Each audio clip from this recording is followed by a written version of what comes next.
શું હાલચાલ છે મિત્રો? આજે તારીખ 13 જુલાઈ 2026. સૌપ્રથમ વાત કરીશું દેશ અને દુનિયાના સુપરફાસ્ટ સમાચારની. તાજ હોટલને બોમ્બથી ઉડાવી દેવાની ધમકી મળી છે. મુંબઈ સ્થિત તાજ મહેલ પેલેસ હોટલને બોમ્બથી ઉડાવી દેવાની ધમકી મળી છે. રાત્રે 12 વાગે આવેલા અજાણ્યા ફોન કોલમાં તાજ હોટલને બોમ્બથી ઉડાવી દેવાનો દાવો કરવામાં આવ્યો છે. ઇનપુટ મળ્યા બાદ પોલીસ દ્વારા હોટલની સઘન તપાસ કરાઈ હતી. જોકે તપાસમાં કોઈ બોમ્બ મળી આવ્યો નથી અને હાલમાં પોલીસ દ્વારા ધમકી આપનાર શખ્સની ઓળખ પ્રક્રિયા હાથ ધરવામાં આવી છે. અન્ય મહત્વના સમાચારની વાત કરીએ તો કોરોનાનું ખતરનાક કમબેક, પ્રતિબંધો લાગુ. આંધ્રપ્રદેશમાં કોરોના વાયરસે ફરીથી હડકંપ મચાવ્યો છે. છેલ્લા સપ્તાહમાં 8 નવા કેસ સામે આવ્યા છે અને 2 દર્દીઓના મોત થયા છે.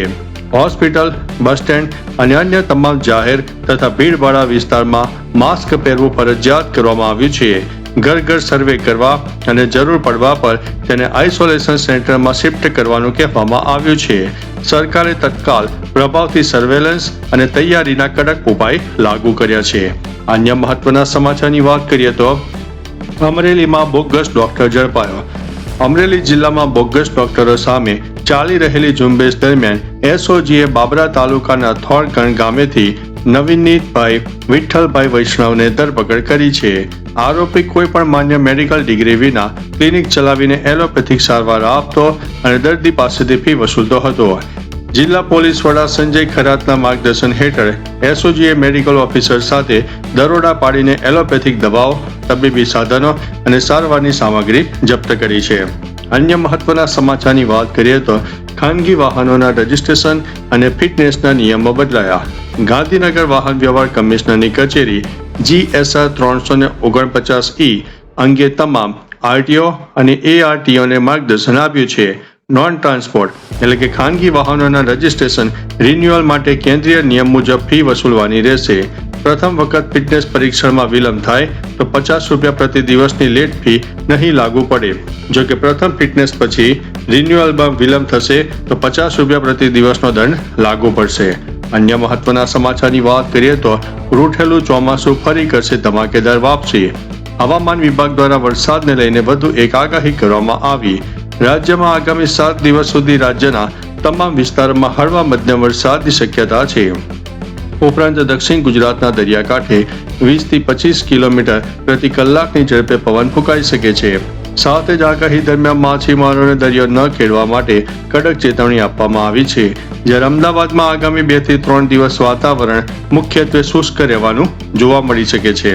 અન્ય મહત્વના સમાચારની વાત કરીએ તો અમદાવાદે રચ્યો છે Guinness world record. Ahmedabad municipal કોર્પોરેશને ભાડજ ખાતે આયોજિત વિશાળ હરિયાળી અભિયાનમાં મિયાવાકી પદ્ધતિથી માત્ર 1 જ કલાકમાં 3.61 લાખ વૃક્ષોનું વાવેતર કરીને ગિનિસ વર્લ્ડ રેકોર્ડ સ્થાપિત કર્યો છે. આશરે 91,000 ચોરસ મીટર વિસ્તારમાં યોજાયેલા આ અભિયાનમાં 25,000થી વધુ સ્વયંસેવકોએ ભાગ લીધો હતો. 35 સ્થાનિક જાતિના રોપાઓનું વાવેતર કરીને પર્યાવરણ સંરક્ષણ અને હરિયાળા ભવિષ્ય તરફ મહત્વપૂર્ણ પગલું ભરવામાં આવ્યું છે. અન્ય મહત્વના સમાચારની વાત કરીએ તો 5 કરોડ જિંદગીઓ ઉપર મોટું સંકટ. ચીનના વૈજ્ઞાનિકોના એક સંશોધન મુજબ તિબેટમાં બ્રહ્મપુત્રા નદી પર બની રહેલા મેદોગ હાઇડ્રો પાવર પ્રોજેક્ટ સક્રિય ભૂકંપની ફોલ્ટ લાઇન ઉપર સ્થિત હોવાનું જોખમ ઊભું કરી શકે છે. દાવા અનુસાર શક્તિશાળી ભૂકંપની સ્થિતિમાં ડેમને નુકસાન થાય તો ભારતના ઉત્તર પૂર્વના રાજ્યો અને બાંગ્લાદેશમાં ગંભીર પૂરનું જોખમ સર્જાઈ શકે છે. વૈજ્ઞાનિકોએ ભારતને એક ચેતવણી આપી છે કે 5 કરોડથી વધુ લોકોની જિંદગી દાવ પર લાગી જશે. અન્ય મહત્વના સમાચારની વાત કરીએ તો ગીરમાં સિંહની પજવણી કરનારાઓ સામે મોટી કાર્યવાહી. ગીર વન વિભાગે સોશિયલ મીડિયામાં વાયરલ થયેલા સિંહ પજવણીના વિડીયોના આધારે વેરાવળ, પ્રભાસ પાટણના 8 શખ્સોની અટકાયત કરી છે. આરોપીઓ પ્રતિબંધિત વન વિસ્તારમાં ગેરકાયદેસર પ્રવેશ કરીને સિંહોને હેરાનગતિ પહોંચાડતા વિડીયો બનાવીને સોશિયલ મીડિયામાં વાયરલ કર્યા. વન વિભાગે હ્યુમન અને ટેકનિકલ ઇન્ટેલિજન્સના આધારે કાર્યવાહી હાથ ધરી છે. અન્ય મહત્વના સમાચારની વાત કરીએ તો હોર્મુઝમાં ફરી ધડાધડ ફાયરિંગ. ઈરાને આગામી સૂચના સુધી હોર્મુઝની સામુદ્રધુની બંધ કરવાની જાહેરાત કરી છે. અમેરિકા આરોપ લગાવ્યો છે કે ઈરાને કોમર્શિયલ કન્ટેનર જહાજ ઉપર હુમલો કર્યો, જેના જવાબમાં અમેરિકાએ ઈરાનના અનેક ઠેકાણા ઉપર હવાઈ હુમલા કર્યા. IRGC કાર્યવાહીનો બચાવ કરતા અમેરિકાને કડક ચેતવણી આપી. જેન્ટકોમ મુજબ હુમલામાં જહાજને નુકસાન થયું અને એક ક્રૂ સભ્ય ગુમ થયો છે. અન્ય મહત્વના સમાચારની વાત કરીએ તો સાવધાન થઈ જાઓ, ચાંદીપુરાના 9 શંકાસ્પદ કેસ સામે આવ્યા. સાબરકાંઠામાં શંકાસ્પદ ચાંદીપુરા વાયરસના 9 કેસ નોંધાતા આરોગ્ય તંત્ર સતર્ક બની ગયું છે. અત્યાર સુધીમાં 5 બાળકોના મોત થયા હોવાનું સામે આવ્યું છે, જ્યારે 2 બાળકો સારવાર હેઠળ છે અને 2 સ્વસ્થ પણ થયા છે. બાયડની 3 વર્ષીય બાળકીમાં શંકાસ્પદ લક્ષણો જોવા મળતા તેને હિંમતનગર સિવિલ હોસ્પિટલમાં દાખલ કરવામાં આવી. તેના સેમ્પલ તપાસ માટે મોકલવામાં આવ્યા છે. રિપોર્ટ આવ્યા બાદ જ ચાંદીપુરા વાયરસની પુષ્ટિ થશે. અન્ય મહત્વના સમાચારની વાત કરીએ તો પહેલગામમાં વાદળ ફાટ્યું, રસ્તો પર ધોવાયો. જમ્મુ કાશ્મીરના પહેલગામમાં ભારે વરસાદના કારણે જળબંબાકાર સર્જાયો. પહેલગામમાં ભારે વરસાદના કારણે નદીઓમાં ભારે પૂર આવતા નદી પરનો રોડ ધોવાઈ ગયો. અનેક ગામો સંપર્ક વિહોણા બન્યા. મુખ્ય માર્ગ ધોવાઈ જતા વાહન વ્યવહાર ખોરવાયો, જેના કારણે લોકોને ભારે હાલાકીનો સામનો કરવો પડ્યો છે. અન્ય મહત્વના સમાચારની વાત કરીએ તો ભયાનક હુમલાથી ધ્રુજ્યું છે ઈરાન. અમેરિકા અને ઈરાન વચ્ચે તણાવ ફરીથી ઉગ્ર બન્યો છે. હોર્મુઝની ખાડીમાં કન્ટેનર જહાજ પર હુમલાના આરોપ બાદ અમેરિકાએ ઈરાનના 140 થી વધુ લશ્કરી ઠેકાણાઓ પર હવાઈ હુમલા કર્યા હોવાનો દાવો કરવામાં આવ્યો. તેના જવાબમાં ઈરાને UAE, કતાર, કુવૈત અને બહેરીન તરફ મિસાઇલ તથા ડ્રોન હુમલા કર્યા હોવાનું કહેવાય છે. IRGCએ જોર્ડનમાં અમેરિકી સૈન્ય સુવિધાઓને પણ નિશાન બનાવ્યાનો દાવો પણ કર્યો છે. અન્ય મહત્વના સમાચારની વાત કરીએ તો ગ્લાસ વિંગ બટરફ્લાય, અરીસા જેવી પાંખો. પતંગિયા જેવા દેખાતા ગ્લાસ વિંગ બટરફ્લાયની પાંખો અરીસા કે કાચ જેવી આરપાર જોઈ શકાય છે. તેની પાંખો પર કોઈ રંગીન ભીંગડા હોતા નથી, જેના કારણે સૂર્યનો પ્રકાશ તેમાંથી સીધો પસાર થઈ જાય છે. આ કુદરતી રચનાને લીધે જ્યારે તે હવામાં ઉડે છે કે ઝાડ પર બેસે છે, ત્યારે શિકારી પક્ષીઓને તે બિલકુલ દેખાતું નથી અને તે આસાનીથી બચી જાય છે. અન્ય મહત્વના સમાચારની વાત કરીએ તો ચંદ્રની સુગંધ, ગન પાવડર જેવી ગંધ.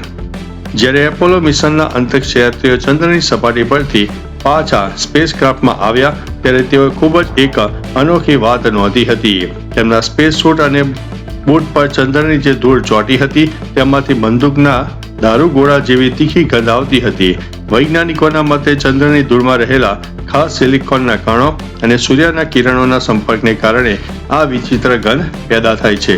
અન્ય મહત્વના સમાચારની વાત કરીએ તો મોટી હેડલાઇન્સની. કતારના ભૂતપૂર્વ અમીર શેખ હમાદ અલ થાનીના મૃત્યુ માટે ભારત આજે રાજકીય શોક. બેંગકોકના પબમાં ભીષણ આગ, 27 લોકોના થયા છે મોત. ઈરાને ગલ્ફ દેશો પર નિશાન સાધ્યું, હોર્મુઝ સ્ટ્રેટ બંધ કરવાનો દાવો. US અને ઈરાન વચ્ચે તણાવ વધતા તેલના ભાવમાં ફરીથી થયો છે વધારો. ઇટાલીના જાનિક સિનરે જર્મનીના એલેક્ઝાન્ડર ઝેરેવેને હરાવીને વિમ્બલ્ડન ટાઇટલ જીત્યું છે. અન્ય મહત્વના સમાચારની વાત કરીએ તો ભીષણ આગની ઘટનામાં 27 લોકો મૃત્યુ પામ્યા છે. થાઈલેન્ડની રાજધાની બેંગકોકના એક પબમાં મોડી રાત્રે ભીષણ આગ ફાટી નીકળતા અંદાજિત 27 લોકોના કમકમાટી ભર્યા મોત નીપજ્યા છે, જ્યારે અન્ય 63 લોકો ગંભીર રીતે ઘાયલ થયા છે. બેંગકોકના ગવર્નરના જણાવ્યા અનુસાર ઘાયલો પૈકી 22 લોકોની હાલત અત્યંત નાજુક છે. થાઈલેન્ડના PM અનુતિત ચન્નવિલાકુલે ઘટના સ્થળની મુલાકાત લઈને આ જાનહાનિની પુષ્ટિ કરી છે. અન્ય મહત્વના સમાચારની વાત કરીએ તો કઠુઆ સરહદે ઘૂસણખોરીનો પ્રયાસ નિષ્ફળ. જમ્મુ કાશ્મીરના કઠુઆ જિલ્લામાં આંતરરાષ્ટ્રીય સરહદ પર બોર્ડર સિક્યુરિટી ફોર્સના જવાનોએ પાકિસ્તાની ઘૂસણખોરીનો પ્રયાસ નિષ્ફળ બનાવ્યો.